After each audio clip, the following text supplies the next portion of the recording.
ظالمين نبينا محمد وعلى آله وصحبه وسلم تسليما كثيرا. I'll just give some moments for people to come, inshallah.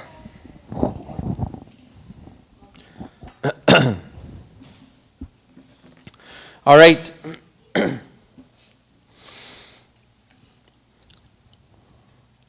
Are we good? Okay, great. Bismillah. So we are carrying on our journey in going through legends, going through figures from our history that a lot of us have never heard about, or they're very new to us. And last time a couple of sisters came up to me and they're like, hey, how come you're not doing any female figures? It's been all males so far. I'm like, okay, we'll get you some female figures. There's a lot of them. Right? There's a lot of them. So if I was to tell you, and I'll let the kids figure this out. Let's see if you guys can figure this out. Okay?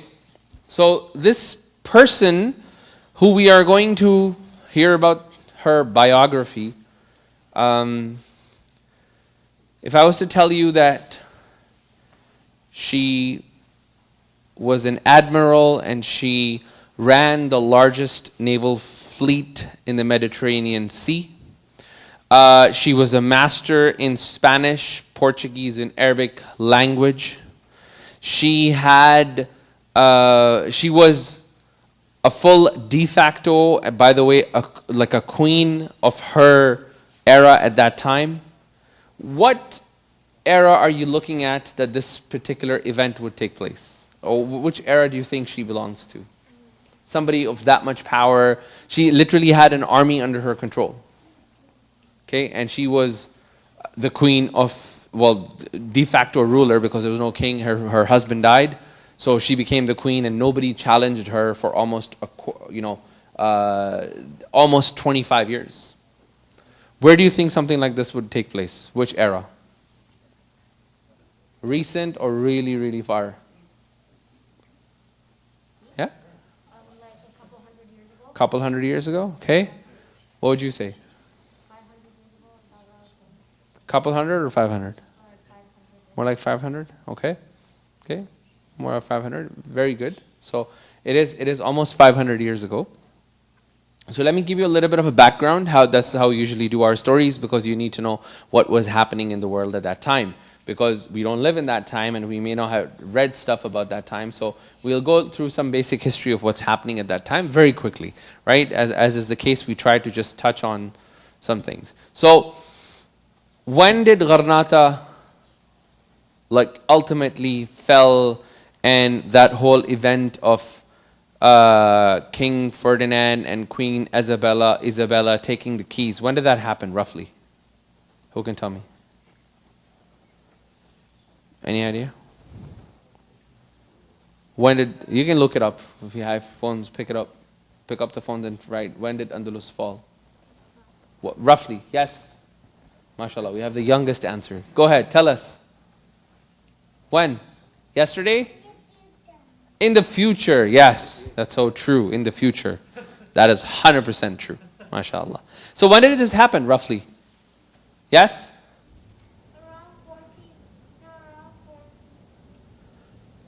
1492. Okay, 1492 roughly is when Andalus eventually diminished and the keys were given. Okay, so this event takes place. So right now, fall of Andalus has happened. The Portuguese missionaries, they want to establish a port. They want to establish a capital where they can run the missionary work of converting entire Africa into a Christian continent. And they have chosen Chefchaouen and Tétouan, two areas in Morocco, and they want to be established over there. Okay? Usually when I teach these courses, I have like entire Google world maps, and I show you the spaces and stuff like that, just because we have people also watching online. It becomes very difficult for them to see that and this. But when we do standalone courses, hopefully we'll be able to do those. Then I can actually show you guys like entire, each era and where everything takes place. So it's really visual and you can actually enjoy it. Right? So just be with me that this is Morocco. In Morocco, there are two places called Tetuan and Chefchaouen. Those are the two places where the Portuguese, they want to establish their missionary port and they want to spread Christianity throughout Africa from there. Okay, so this is what is happening, and so Moroccans are defending themselves. They're trying to fight the colonizers. There's different fights, and the city of Tetuan completely is annihilated at the hands of the Crusaders, and it's in ruins. It's completely gone. It's very important for us to remember this. Something else is going to happen in that city future down the road. So, a little bit about her. This lady that we're going to talk about her name is Sayyida al Hurra. Okay? Sayyida al Hurra. Al Hurra is what? What does it mean in Arabic? The free. She is free. Now, she was born in 1493. She was a person that was born to a mixed race, which means that her mother was Spanish, her father was from the Arabs, and her father was Mawla Ali bin Rashid, very famous figure in history, a lot of accomplishments. And her mother was a Christian woman, Catherine Fernandez. Later down the road, Catherine Fernandez, she actually accepts Islam after she sees Muslims and she lives amongst the Muslims, and her name becomes Lala Zahra. Lala Zahra. Her name becomes Lala Zahra. So she is the mother. Her name, Sayyida al Hurra, there is a massive dispute amongst the history. What is actual name? This is the title that she has, Sayyida al Hurra. Now, a little bit of a tangent, and it's important for us, especially for parents and especially for people who are 10, 12, 13 and older. You'll be able to understand this point. History in general is either written from the perspective of the victor or the one that was defeated in that war.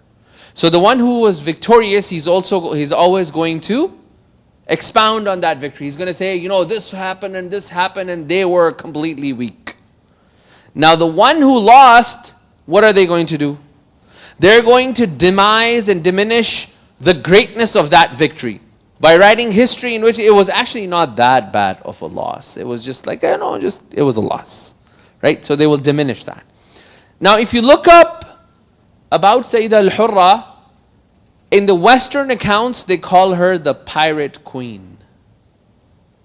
So this is how they diminish the value of this woman. She was the queen of pirates. She was actually an actual queen. She had a sovereignty. She controlled the land. She signed off on papers. She signed on treaties. She did everything. But despite that, if you read English accounts, if you go to Wikipedia, it always says the pirate queen. She is actually listed at the top 10 female pirates of ever lived and all of these things. Why is that? Because she is the furthest thing away from any other pirate on that list. So example being, most of the pirate women on those lists were not women that were chaste. They had relationships. They had illicit relations. She never had anything like that. Then what is she doing on that list? Only to demise the victory or that character of that person. And this is what Western historians as well as the colonizers did really well to us. They diminished the value of the heroes that we should have looked up to. But when we don't have access to Arabic, right? As a matter of fact, in the Spanish and the Portuguese accounts, we're going to read that further, you actually found that they themselves are really astonished at why is she called the pirate queen. She was just defending her land against people that were invading it. She didn't go out to Portugal and attack. She was in her land. They were coming on her land and attacking her. And she's defending. Right? So her name it's mentioned in the accounts, both Portuguese accounts and the Spanish accounts, that her name was Aisha. That's one name. There's a second name that was given to her, which was Fatima.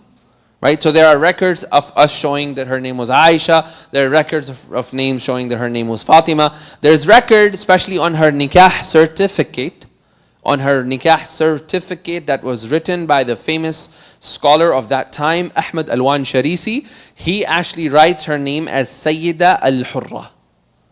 So from there, because that's the only Muslim record we have, that tells us that her name was actually Sayyida al Hurra. That was her name because that was the name that was written on her qiran, aqd qiran. That was written on her nikah.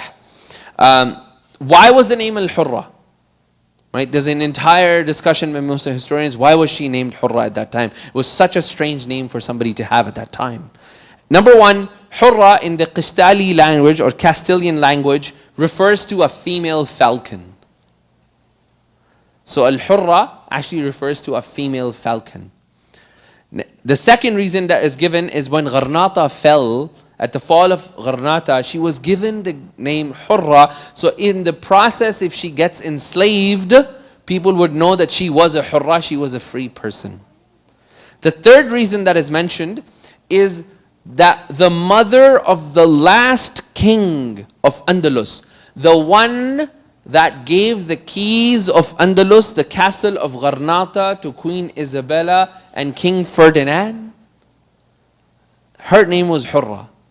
And the father of Sayyida al Hurra was so inspired by that woman that he named her Sayyida al Hurra after the Hurra, the mother of the last king of Andalus. So these are the three reasons that is mentioned that why her name was al Hurra. Her second name was Barbarossa di Tetuan. Barbarossa was a very famous name. As I mentioned even a few weeks back, there is a new Turkish series that is built on that character Barbarossa. Right? If your kids are not watching it, they should. It's something really, like if Ertugrul was something really good, this is like the next Ertugrul. Right? It is the Ertugrul of the sea. So Barbarossa was a very known figure at that time. She was the Barbarossa of the western side of the Mediterranean. Barbarossa, the actual Barbarossa, he actually ran the eastern side of the Mediterranean. As a matter of fact, true fact, I did a story on Barbarossa over here in Al Huda in 2018, and there was actually a person who came up after the lecture and he showed me his driver's license and his name was Barbarossa. And I said, why would you be called Barbarossa out of all the names? And he said, my grandfather was a naval admiral in Pakistan Navy, and he was so inspired by Barbarossa that when I was born, he commanded my father and said, you're going to name him Barbarossa. Right? And he said, that's the only reason I came to the lecture, because it was the first time I heard about a lecture that is after my name, Barbarossa. So, so Barbarossa, again, a very important historian for us to learn about. She was called Barbarossa. Another name that was given to her, the Lioness of the Sea. And the Arabs used to call it Imra'at al-Hadidiyya. She was an iron woman. Before an iron man, she was an iron woman. Okay. Now, 1492, Spain to Morocco. What happens? She was living in Spain. Life was good. What happens in 1492? Granada falls. Right before 1492, little bit of history of Granada so you understand what happens. So around 1031, a new phenomena started happening in Andalus. Andalus had one ruler and everybody followed, and they were governors or they were different states, and all those governors, they aligned. Kind of like provinces today, and provinces have what? Premiers. And premiers, they don't break out. Although we have 3 levels of government, they didn't have that. But they don't usually go against the prime minister, right? They don't say something, they all come together and say, we are not listening to the prime minister. They don't do that. Similarly, governors in the United States, in all the different states. So they had something like that, and they had one king. Right? And that king was aligned with the Abbasi Khalifa at that time, right? In the Iraq and those areas. So that's what was happening. For 1031, that's where the kings, they started defecting. They're defecting, and they said, we don't want to listen to the king. We will create my own kingdom. And they called this era from 1031 to 1492. How long? Almost 200 years. That is how long it took for Andalus to fall. That's the issue actually happened in 1031 when people started defecting from the king and they said, I've got nothing to do with the king. Main apni kursi, my own kingdom. Right? This is my own kingdom. I'm not going to listen to them. So that little era was called Muluk Tawa'if. And if you read history of Andalus, you're going to find Muluk Tawa'if. Very, very, it's a written part about that. Now, so this is what happened. This is what happening. And Mawla Ali bin Rashid, at the fall of Andalus, he decides and he says, it is not safe for us to live. He was a very known figure at that time. and he was a statesman. He had a lot of land. He sold whatever he could, and he decided to move back to the town of Chefchaouen in Morocco. And he built, and really interesting, Lala Zahra, Catherine Fernandez, the mother of Sayyida al Hurra, she said, listen, when I was living in Granada, I had access to the Granada palace. I had access to the palace of Granada. And I'm not going to move with you to Morocco and Chefchaouen unless you build a similar palace to me. That is why if you today look at the pictures of the city of Chefchaouen, it is very, very reminiscent of the Andalusian architecture that you find over there. So, Mawla Ali bin Rashid, he builds a palace called Al-Qasb Palace, which is still found today. People can go and see it. It's really sad that, we don't have curation, we don't protect our history. It's filled with garbage and nobody cares. Like, it's just, it's left to ruins, right?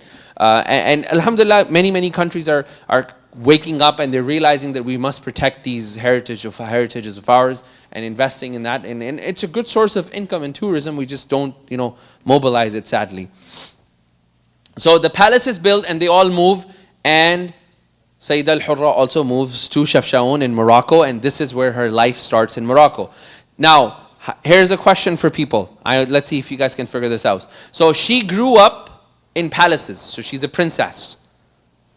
And she is growing up in Andalusian palaces. She's around 20 when she comes to Morocco. What advantages do you think she got when she was growing up in a palace? Let's see if somebody can guess. Make a guess. What's an advantage of a woman growing up in a top palace in Andalus? Yes? She will probably get better food, That's what you're worried about. Better food, nice burgers, lots of pizza, right? But yeah, food, so she was healthy, right? She was a healthy person. What else? protection. She had protection. What else? Yeah, go ahead. Yeah. So, she did all the kids. Sorry? It's okay. We'll come to you again. Yes? A title. Okay, she had a title. What happened? What would you think would she have a lot of exposure or less exposure to other cultures? A lot of exposure to other cultures. So she understood other cultures. Yes? She knew all the other kings. She knew so she had good political understanding. She understood politics, right? She met the kings. She was in the company of the kings. So her brain was already wired from childhood to have exposure to all of these things. Then she almost got the exact same education as her brothers. So she was not less educated than her brothers. She was living in a palace, so there was a teacher that was coming in the palace. Brothers and sisters were studying together. She had the advantage of education, top-class education that others may not have access to. And more importantly, she got to study under one of the biggest scholars of that time, which was Muhammad ibn Abdullah al-Ghazwani. He was a very famous scholar because of a lot of the efforts of Muhammad al-Ghazwani. In Morocco today, you have the reminiscences of that Zawiya concepts. Those of you that have ever been to Morocco or Tunisia and Algeria, they have these zawaya, they have these corners, they have these seclusion areas. And a lot of these kids, we have madrasas in India and Pakistan, they have zawayas. They have these corners, and zawaya means a corner. And they have these areas where kids learn Quran till this day. Yes, a lot of them have deviated and, they've taken extreme paths and they've gone into extreme Sufi tendencies, but most of them have still held on to that tradition today. So, how many languages do you think she spoke because she lived in a palace? I said that in the beginning, yes. I gave you all the 3 languages in the beginning, yes. Okay, 3. I gave the 3 languages. She spoke 3 languages. And Arabic Arabic. and? Portuguese. Portuguese and? Spanish. And Spanish. Arabic, Portuguese and? Spanish. So she spoke 3 languages. So do you think all of this is going to help her? She's definitely going to help her when she's going to be in the palaces. She has a political acumen which she has developed by living in a palace. Now, rise to power. 1510, the first step that happens is, remember the city of Tetuan that the Portuguese people had destroyed? There is another guy who is doing this reform movement, and he is rebuilding the city from the ruins after the Crusaders, the Portuguese Crusaders have been kicked out in the Tetuan, and he is building a new city of Tetuan. And here comes Sayyida al Hurra, a perfect match for a person who is trying to establish a city from the ruins. Because she understands politics, she understands society, she speaks languages, she understands cultures, she understands architecture. She has that access to all of that information. So her father, Mawla Ali bin Rashid, decides that it's best time that she marries Abu al-Hasan al-Mundhiri. He marries, they get married, and he becomes the new founder of Tetuan, and she becomes the queen of Tetuan. That is why she's also called Barbarossa di Tetuan. She was the Barbarossa of the town of Tetuan. Okay? So eventually, she becomes a very, very powerful figure within the new city of Tetuan, and she becomes the de facto vice governor. Whenever her husband would leave for conquests, she became the de facto ruler. Nobody would question her rule at that time.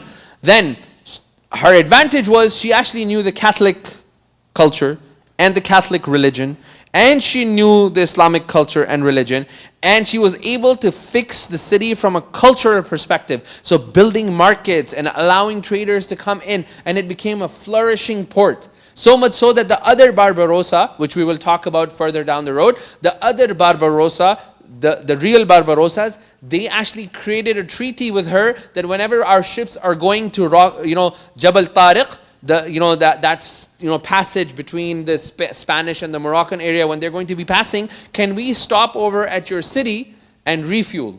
They didn't have fuels at that time. Refuel, I like food, right? It was galleys. They were using sails and galleys. They didn't have engines at that time. So that led to her being the most powerful figure.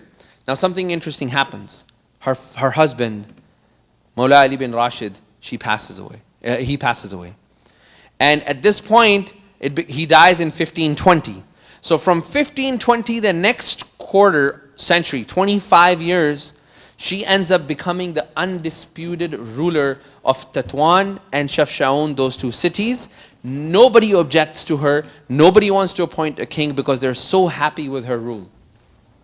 Now she realizes that the Portuguese people are not going to be happy with this. So what she does is all the Andalusian people that had been kicked out, that are just roaming around in Morocco right now, they have nowhere to go. What does she do? She gathers them into an army. And they find hope in her because she is Andalusian. So they find hope in her, and she never forgot the fact that she was kicked out of her homelands. And now she builds an entire galley. Galley means, a naval fleet made of galleys. Now, if you want to know galleys were those ships that used to have, the upper deck, and then the lower deck, you would have slave workers at that time. So Muslims were enslaved by the Crusaders, and all the galleys that were run by the Crusaders, in the lower deck were all Muslim slave workers that would be running the massive oars. So you would have like one giant oar that is going all the way to the end of, touching the water, and you would have 7 or 8 men. They would be sitting in a position, and they would all row together. And you would have sometimes 100, like 50 on this side, 50 on this side. And they would have one guy that would lead them, and it would say, row, and they would all row at the same time. And this is how the ships would, this is the power they had. And if they wanted to put a turbocharger on that, they would put a sail on it. That was the turbocharger of that time, right? Get the ship going faster. So Sayyida al Hurra, she decides that she's going to build this fleet. She uses some trade routes, builds a lot of trade, and then she starts buying these ships, making these galleys, and now she has an entire fleet. And the Portuguese people are terrified of her. So the quarter century, they tried aligning with so many countries to get rid of her naval fleet, and they failed. They could not do that. She was too powerful. Now, when they saw that Morocco, despite the fact that Sayyida al Hurra is such a powerful figure and she has established this rule, the Portuguese people found out that Morocco is not united anymore. So Morocco has Tetuan and Chefchaouen under the rule of Sayyida al Hurra. Her brother Ali ibn Rashid does not like her anyways. There's some dispute. So Ali has his own little island that he's running. And then the other kings on the other side, they are, they're also not very supportive of her. So what happens is, she was very smart. A book written, again, I'm sorry to quote this book, but it's called Women Pirates. It was written in 2004. She says, then she became smart.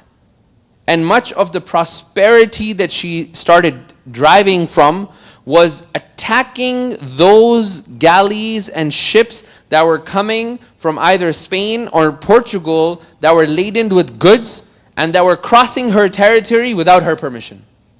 So she laid a rule and said, if you're going to cross my territory, and they all had to cross her territory. If you had the maps, you will see.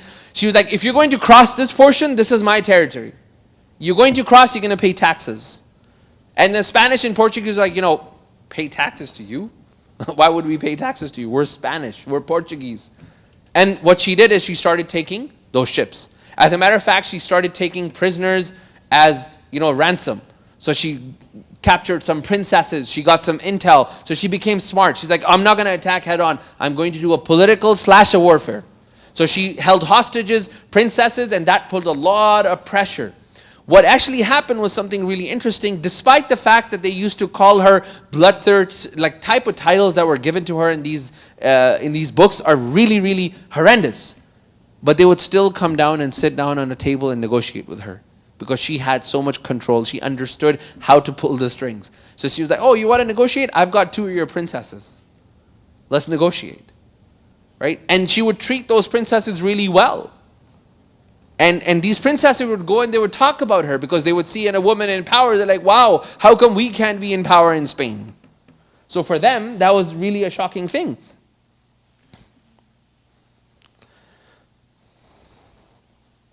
Then what happens is she realizes that she needs an ally. So she aligned herself with the Barbarossa brothers. And this is a beautiful...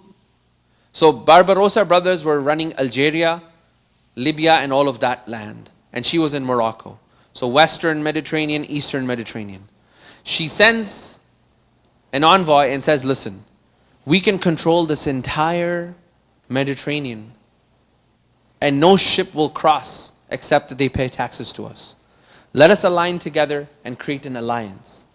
And this is where, Barbarossa, the greatness of that person at that time, that, hey, there's a woman that is running a fleet, why should I support her? And he's like, no, this is a rightful cause. The cause is protection of Muslims. And then them combined together during those quarter centuries, they saved Barbarossa and Barbarossa di Tetuan, Sayyida al Hurra. They saved over 70,000 Jews and 70,000 Muslims from the hands of the Spanish Inquisitions in Granada and in Andalus.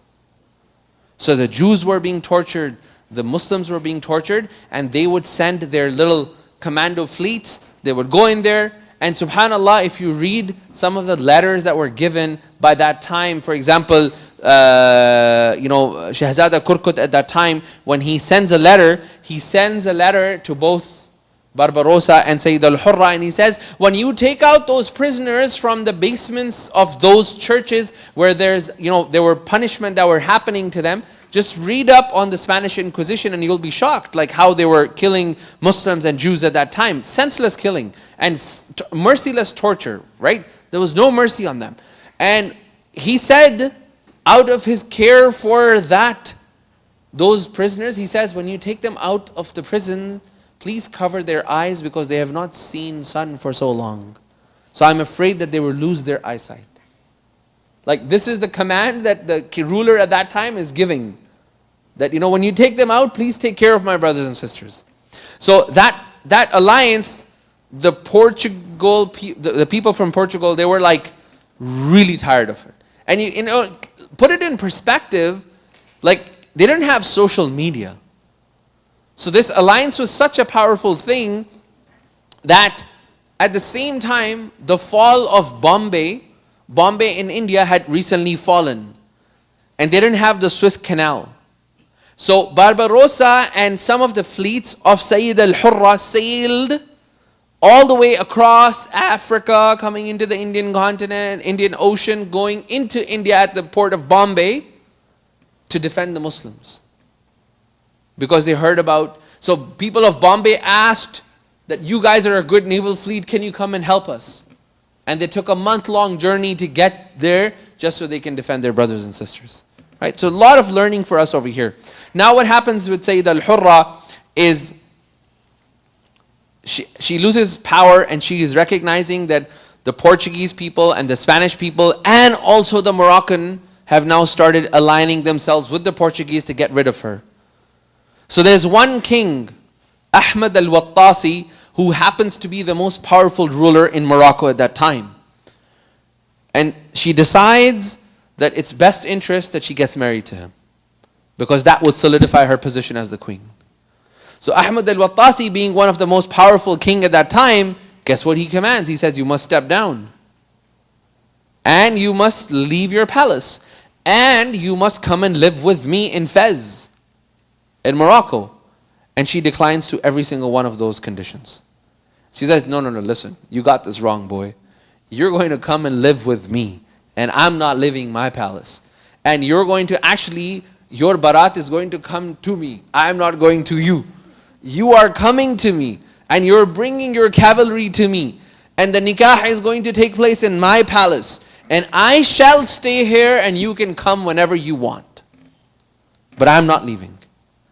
And that is why even the Spanish people, they said, this was an unheard thing at that time, that somebody, a king of the stature of Ahmad al-Wattasi, accepts such conditions. Except for the fact that he recognized the power of this woman at that time. And the need for the ummah to support somebody like that. So what happens is she gets married, and now she is fortified. In 1541 she gets her second, she gets married second time. And in 1542 the Portuguese people, they launch an entire trade boycott and demand from her that she steps down. And she says, I will live on leaves and on nothing, but my Muslim pride refuses to step down to a non-Muslim nation. I'm not going to step down. And she refuses. Then what happens, unfortunately, the businessmen and the tradesmen on the street, they started plotting against her. They said, if she's not going to step down, we're going to have to go and use other means and use other political measures to get her out of the power. So they went to her son-in-law. And they presented her as being a female lion that is losing power. And they told her son-in-law, listen, if you take over and get rid of your mother-in-law and send her to some palace, walk in there because you have full access to her, we cannot enter. You just enter and get rid of her. Don't kill her. We will support you, and we will give you this much taxes and this much this and this much this. And the Portuguese crusaders also came to her own son-in-law and said, if you allow her, you figure out a way to get rid of her, we will send you this many gold coins. What do you think he did? He agreed, sadly. He agreed against her own mother-in-law. And he said, fine, you pay me X amount, and there's a dispute on how much they give him, but his progeny today, his family today, still is receiving funding from Portugal. Because that contract was that my entire progeny, until it can be.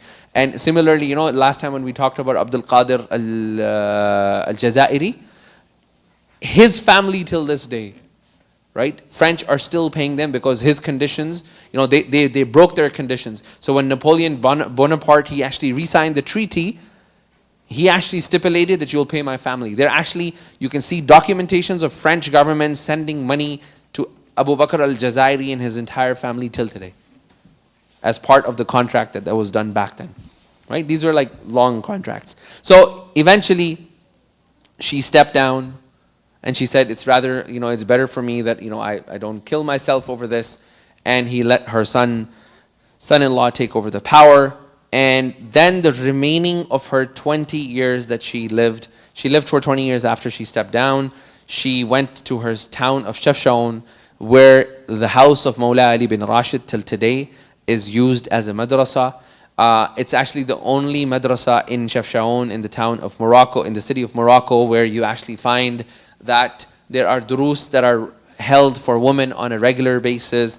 A lot of the festivals that Moroccan culture has, or things that they celebrate at that time, all of these celebrations usually take place for men. And this is the first time we find that in Chefchaouen there's actually a proper anything that happens for men also happens for the woman in that house. She passed away on July 14th, 1561, and she was buried in the town of Chefchaouen. And the historians, they write about her, and let me read this passage. So there's a historian by the name of Labide, and she says, so Sayyida al Hurra was doing the same thing that the Liberians, as well as the Portuguese, as well as the Spanish were doing. The only difference was the Spanish and the Portuguese were going into foreign land and enslaving Moroccans, whereas she was defending her lands and enslaving the ones that were attacking her. So it is not befitting that we call her a pirate. To refer to her as a pirate is to put the blame on those who were defending their lands from aggressive colonizing powers.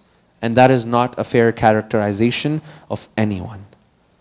Until this day, unfortunately, she is known as a pirate to most of the people. Most of the people, if you read in English literature, she's known as a pirate. But if you go to the the Portuguese archives and the Spanish archives, and I actually listened to a lot of the interviews that were given by the Portuguese people themselves, talking about her from the records that they have, and they depict a complete, proper historians, they depict a complete different picture of her, Sayyida al Hurra, rahimahullah rahmatan wasi'a.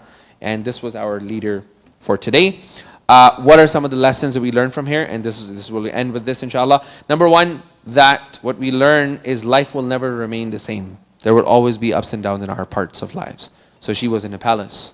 We saw this in our first story. What was our first story that we did? Qutuz. Remember? Qutuz. He was a son in a palace. He goes from a palace, he goes down. He becomes enslaved. From enslavery, he becomes a student in a madrasa. From a madrasa, he becomes a soldier. From a soldier, he becomes a soldier right next to the king. From there, he becomes a vice governor. From there, he becomes a ruler. Likewise, you look at her life, she's a princess. From a princess, she has to leave her home, land, and run away. Her own homeland, she has to leave, run away, come to a new land, her father's land, learn this whole culture, going to a new city. From there, being taken into another city of Tetuan.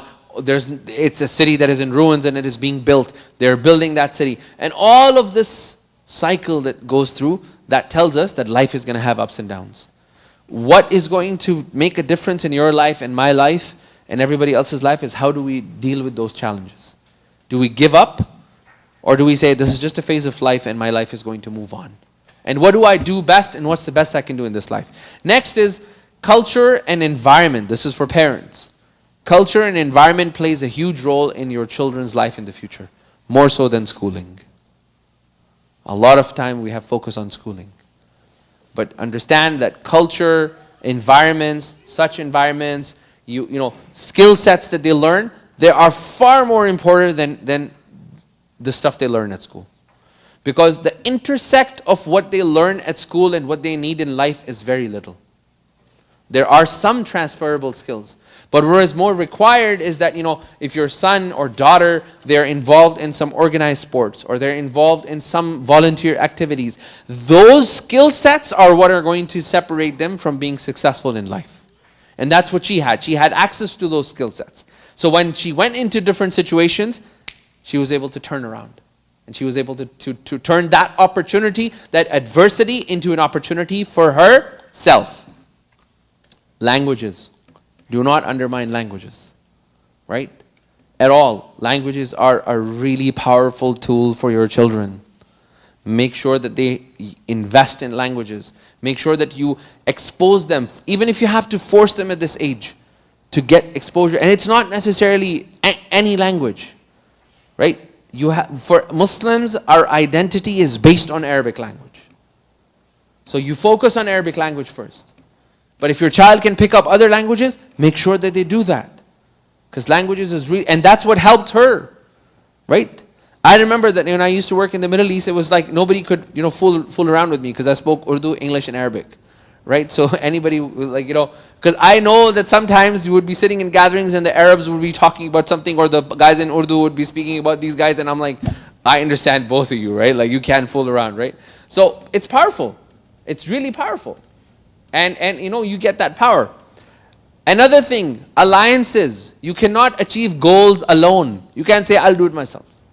You have to work with others. You have to learn to work with adversaries. You have to learn to work. Sometimes you have to make your enemy your best friend because there is a greater goal and you can only achieve through his help.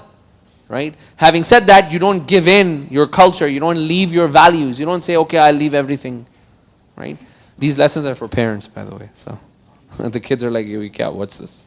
Right? This lesson, everybody can walk away with. The cause of the downfall of the Muslim Ummah today, in the past, you read the history, it has always been people who were kha'in, who were traitors from within. So if you look at Ali bin Rashid and you look at other stories, it's always somebody from inside. It's always, when we talked about the Mongol, who was there for the Qutuz story? Saifuddin al-Qutuz. So when we talked about the 800,000 people that died in Baghdad, it was people from within Baghdad who allowed the Mongols to enter. It was people from within Baghdad who secretly went and opened the doors of Baghdad in the middle of the night for the Mongols to attack in the middle of the night. It wasn't somebody from outside. So treachery and treason, it always finds its roots from within. But more importantly, that becomes our primary cause of downfall for most nations. Same thing for other nations too, not just Muslims. Okay? And lastly, the root cause of a lot of what we see today, lot of the fasad, lot of the fitnas that we're seeing, even on a community level. You'll see a small project that will start, it starts benefiting communities. I mean, recently, a small project, it started, it was benefiting the youth, and then some, I don't want to mention names, but some major Muslim organization sued this young youth guy for $1 million. I'm like, and it's on public, you guys can go read it, right? It's not something, but again, what? This 25-year-old guy did something for the Muslim youth, and this major Muslim organization sued him for $1.5 million. And he comes out in public and he's like, what did I do wrong? So the lesson we learn, these things are happening around us. The lesson we learn is the root cause is love of power. Right? And money, yeah, power brings money. So what are they afraid of? An organization that is a $60 million donation organization, what do they have to do with this 25-year-old, kid who just, he's just, and his problem was, his program was successful. And it was attracting a lot of youth. Similarly, there was another program that was started. A lot of you, I don't want to mention names because, this is Canada and people can take things. There's another program that started. Again, this is things happening around us. And history tells us that these things, it's the power. People are hungry for power. And then power makes them do things that are sometimes completely not appropriate. Cool? All right. Yes. Huh? What does sood mean? You will learn soon. You'll learn as you grow. Today you learn municipal, federal, and provincial. You will learn about that too, inshallah. That's all you need to know for now. Now, I was actually not going to do this story today. This story I had planned for the week after. I was going to do a story of Imam Shamil. He was from Dagestan. Remember I told you guys. So guess what happened? When I was researching for Imam Shamil and I was putting my content together, I said, let me just go to YouTube and find in English, anybody done anything on Imam Shamil? Guess who has done an entire lecture on Imam Shamil? Yasir Qadi. Right? So I was going through my notes and then I listened to his lecture and I was like, you know what? You guys should just go and listen to his lecture. Because he was like, I went to Harvard University's archives and I pulled these documents out. I'm like, I didn't do any of that. So his lecture, and I listened to it. And I was like, there's no way I can do justice to it, and it's in English. So please watch it. It was a really good lecture. It is from the Muslims of the Dagestani, a Russian. He stood up to the Russian Empire. Fascinating story. How he was an extremely feeble, sick person. You know, people could not cure him, and how he ended up being one of the most, till this day, he is seen as the figure who preserved Islam in Russia. So go and watch Imam Shamil's lecture for Yasir Qadi. For verily, I think he has done a better job than me on that. And that's why I didn't do it in English. I'm like, there's no me, you know, alhamdulillah, we can do some other story, inshallah. Okay? Jazakallah khair. I just want to know quickly, is this time appropriate for the families? Are you guys okay with this? Yeah. Anybody has any? We're good? Okay, everyone's good? My wife is like, no. This is not a good time. Well, this is not an appropriate time for me too then, because she said it. Hence, we have to, no, I'm just kidding. So, we might have a discussion about this, about changing maybe Isha a little bit earlier. We were having a discussion. Nothing is confirmed. For now, it's still 8 o'clock. If something happens, you'll hear the announcement about it. But for the time being, it's still 8 o'clock. Okay? All right, inshallah. We'll see you all next week, inshallah. Jazakallah khair. Subhanakallahumma bihamdik. Ashhadu an la ilaha illa anta. Astaghfiruka wa atubu ilaik. Assalamu alaikum wa rahmatullah.